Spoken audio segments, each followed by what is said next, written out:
I knew Grandpa Sam had a twin, and that he never talked about him.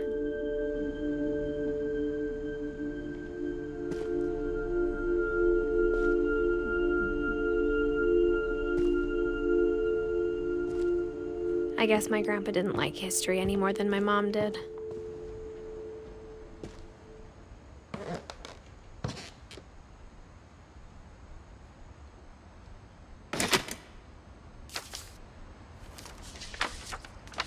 How I Want to Remember My Brother by Sam Finch.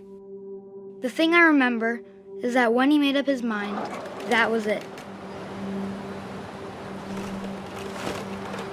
My brother said he'd die before he ate another mushroom, and he did.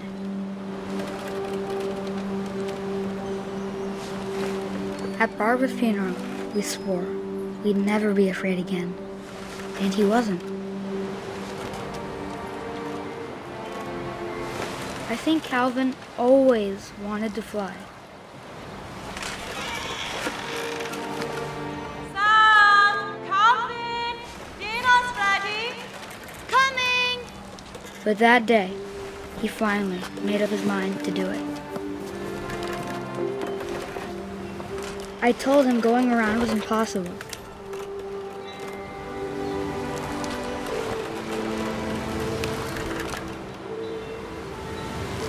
Maybe if I hadn't said that.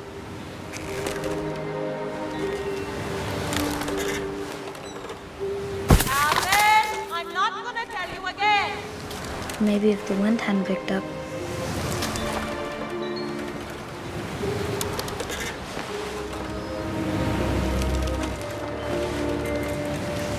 Then maybe he'd still be here. But I doubt it.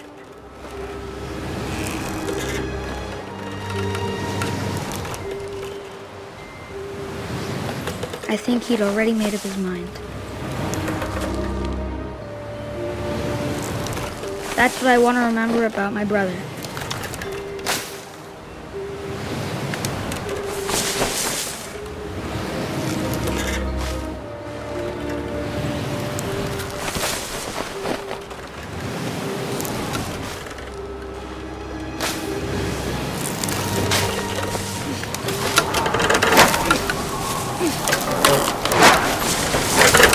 The day he made up his mind to fly.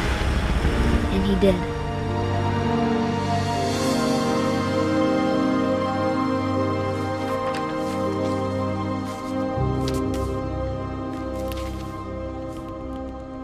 Calvin's story felt strangely familiar. When I was younger, I remember trying to do the exact same thing.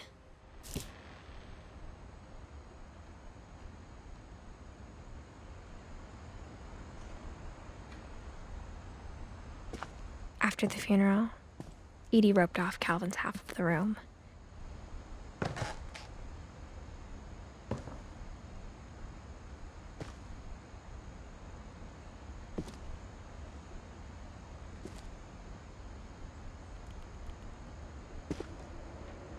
Mom said Grandpa Sam enlisted at 18 and never set foot in the room again.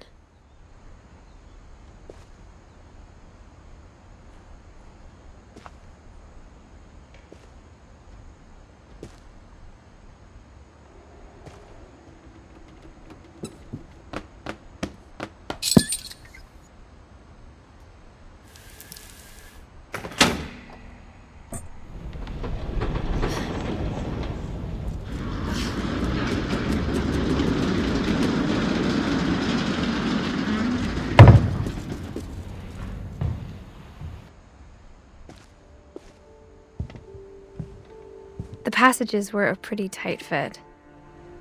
They'd obviously been built for smaller hands and bellies.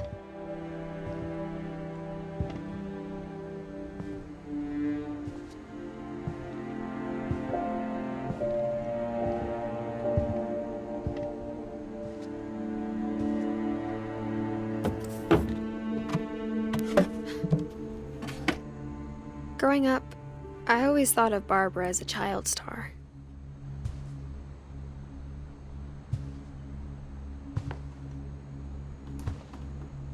I never thought about how hard it must have been for her afterwards.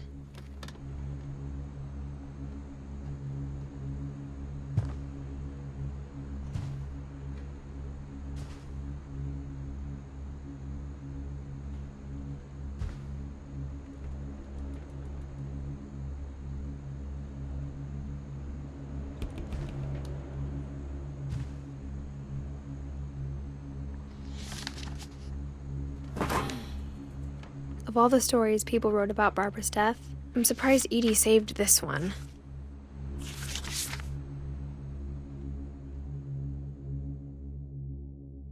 Old Jack here with another ghastly tale inspired by America's most unfortunate family. I'm calling it The Surprise Ending of Barbara Finch. As a child star, Barbara was famous for her scream. Now at 16, she was all washed up. A has-been. But in a lucky break, she'd been asked to perform her signature scream at a local convention for monster movie fans. It was just the boost her career needed. Unfortunately, her scream hadn't aged well. Getting better. I think you just need the right motivation. Her biggest fan and current boyfriend, Rick, was about to demonstrate when... Now that was a great scream. It was Barbara's father, Sven. He'd slipped into a table saw and had to be rushed to the emergency room. So Barbara got stuck babysitting her youngest brother, Walter. Her convention comeback was cancelled. Okay, I'm hearing frustration, but I'm not hearing terror. What if I tried... A gang of hoodlums in Halloween masks have been terrorizing Orcas Island tonight. Police are urging residents to... That came from the basement. You're right! Also, I loved your delivery on that. Why is your basement door locked? Because my dad likes making puzzles and secret passages. There's a key hidden in the music box. The secret is to keep winding and winding until finally the key pops out. Thanks, babe. I'll be back in a sec. 20 minutes later, Rick hadn't returned. So Barbara went to look for him, right on cue. She reached for the music box. And as she wound the key, she listened for Rick, but the house was silent.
Oh! Rick?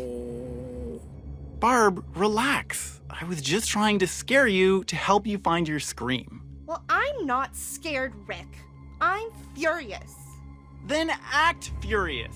All I'm getting from you now is that you're hurt and confused and She threw him out, but she kept a little something to remember him by. Barb, have you seen my other crutch? and she was still holding it when she fell asleep watching the Late Late Picture Show. Hours later... Barbara! Walter, what's going on up there? Ah! Okay, I'm coming up, but if this is a trick, you're dead, Walter.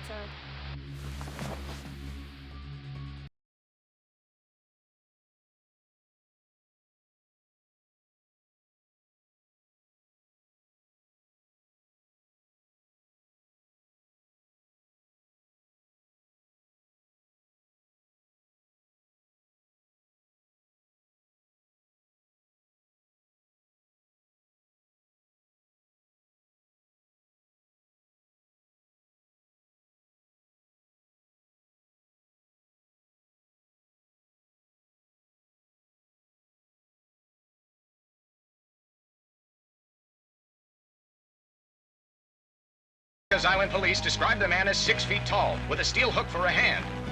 Residents are urged to lock all doors and windows and notify the police of any suspicious activity. Barbara turned, saw the hook man, and was speechless. He was quite smashing.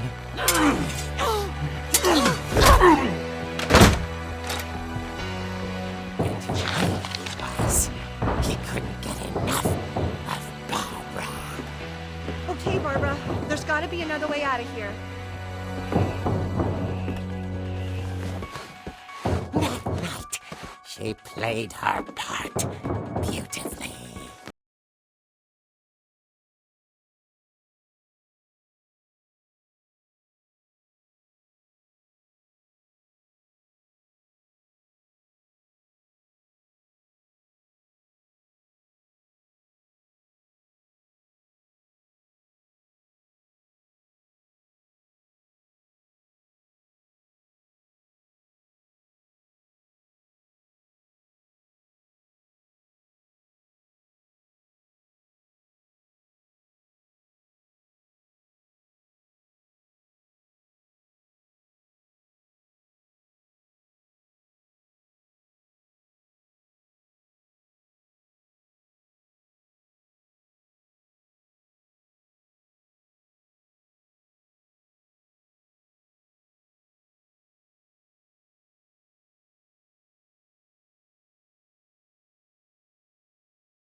Someone at the door was dying to speak to young Barbara.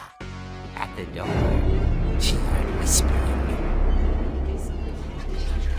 It was coming from inside the house.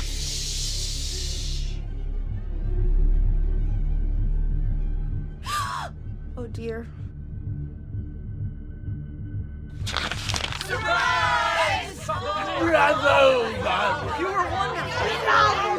The monsters had come to surprise her. For Barbara, it was a dream come true. Then she saw what kind of monsters they were, and she realized what was about to happen. She was going to be famous. And with her final breath, Barbara Finch gave the performance of her life.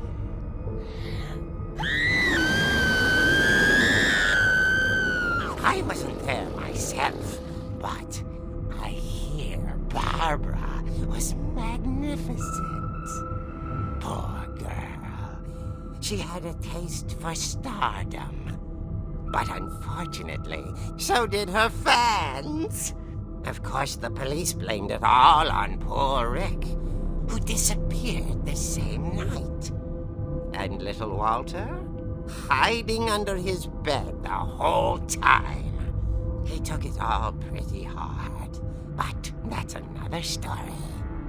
As for Barbara, tucked inside the music box is all they ever found of her. Her ear. Now that's what I call a real eerie tale.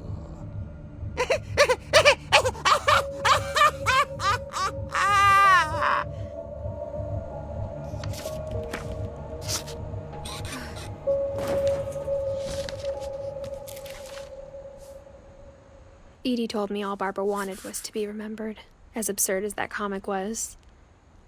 Maybe what Edie saw was a happy ending.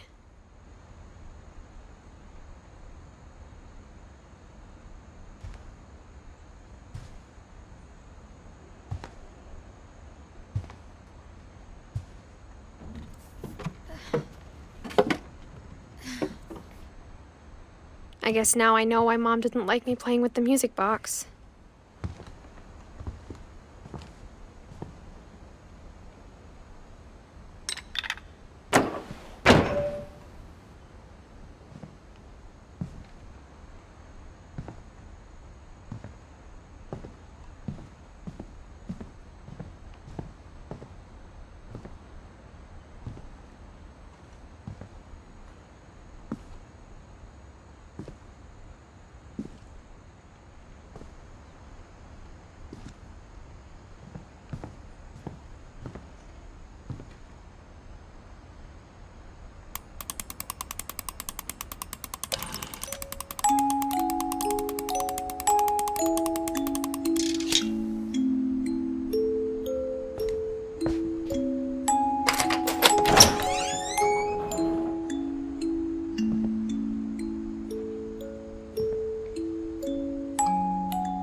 Mom said the basement was off limits, unless I wanted another tetanus shot.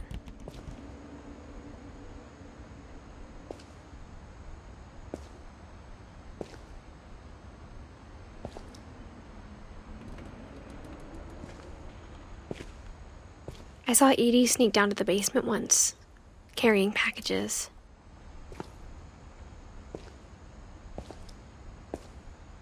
I thought maybe she was hiding presents.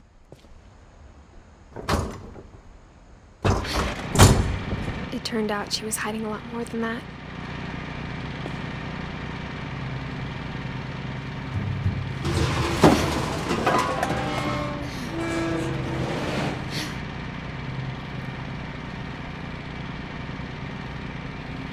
I remember asking Mom once about where Walter had gone. She said after Barbara died, he got as far away as he could.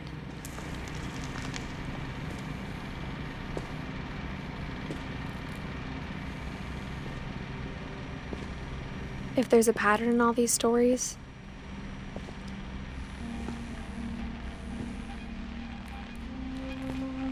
I think it's that none of us has gotten very far.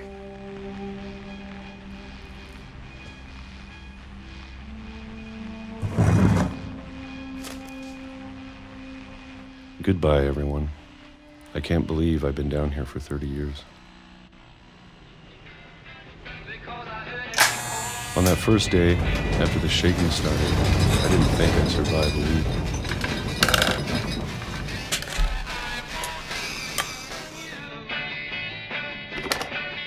But after a few days, I settled into a routine. That's what kept me sane. Having a schedule, living for today. I always expected to be dead tomorrow. But if you wait long enough, you get used to anything.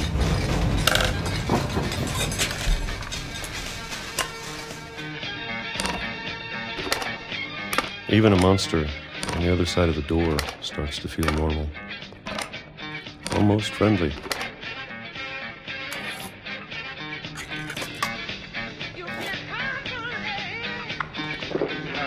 And then one day, everything just stopped. Whatever that thing was, it was gone. Maybe it got tired of waiting. Or maybe I just got tired of being afraid.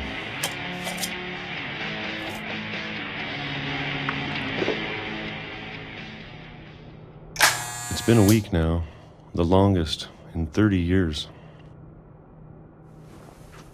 I'm done waiting. I have to leave while I still can.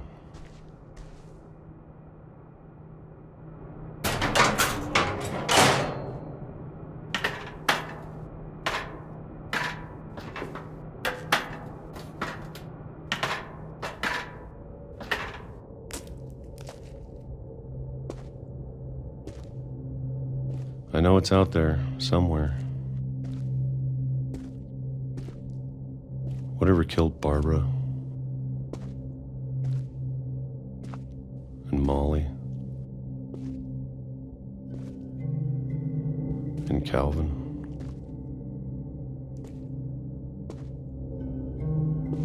Maybe this is all a mistake. But I need to stop living the same day, even if it kills me.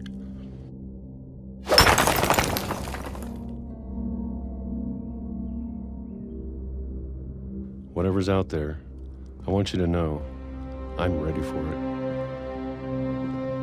I'm going to appreciate all of it, especially the food. I don't mind if I only have a year left, or a month, or a single week. I'd be happy with one new day. I can already imagine the sun on my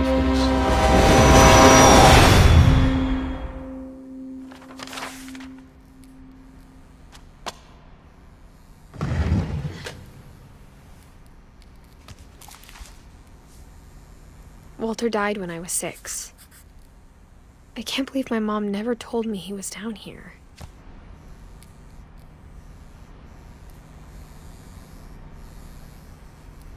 I'm sure my mom was trying to protect me.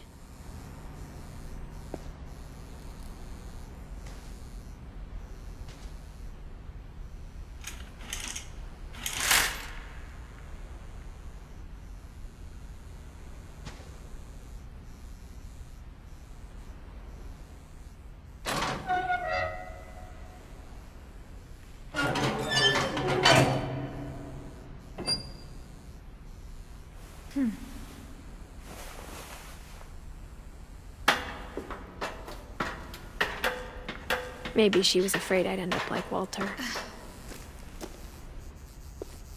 But if she never told me about an uncle under the house, I can only imagine what else she was hiding.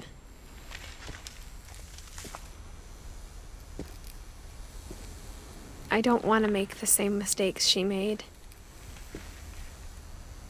Trying to bury something that's still alive.